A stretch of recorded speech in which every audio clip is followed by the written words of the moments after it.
तकदीर भी बदलेगी, तस्वीर भी बदलेगी। किस्मत के भरोसे ना बैठकर जी तोड़ मेहनत कर, एक दिन तेरी जिंदगी भी बदलेगी। नमस्कार दोस्तों, युवा टेल्स में आप सबका स्वागत है।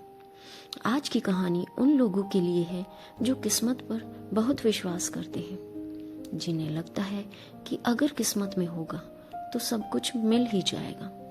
वास्तव में हम लोग मेहनत करने से डरते हैं, इसलिए सब कुछ किस्मत पर छोड़ देते हैं और अपनी नाकामयाबी का बोझ किस्मत पर डाल देते हैं।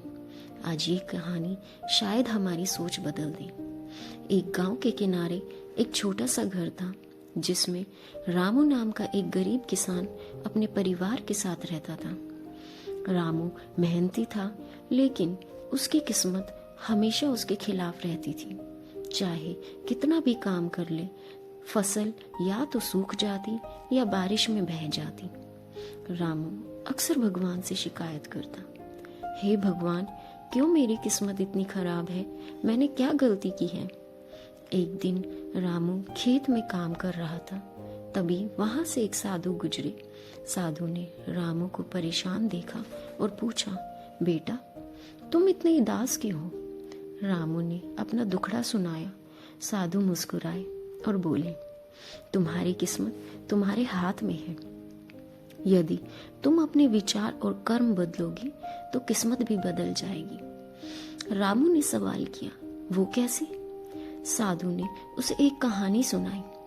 एक बार एक राजा ने अपने मंत्री से पूछा कि किस्मत और कर्म में कौन बड़ा है। मंत्री ने राजा को एक बीज दिया और कहा, इसे बोइए और देखिए कि यह फल देता है या नहीं, लेकिन ध्यान रहे इसे समय पर पानी देना होगा। राजा ने बीज बोया और उसे समय पर पानी दिया। कुछ ही महीनों में वह बीज एक विशाल वृक्ष बन गया। मंत्री ने कहा, राजन, यह किस्मत है कि आपके पास उपजाऊ मिट्टी और बीज था, लेकिन यदि आपने पानी न दिया होता तो यह पेड़ न बनता। इसी तरह कर्म और किस्मत का साथ होना आवश्यक है। रामू को साधु की बात समझ में आ गई। उसने अपने जीवन में बदलाव लाने की ठान ली।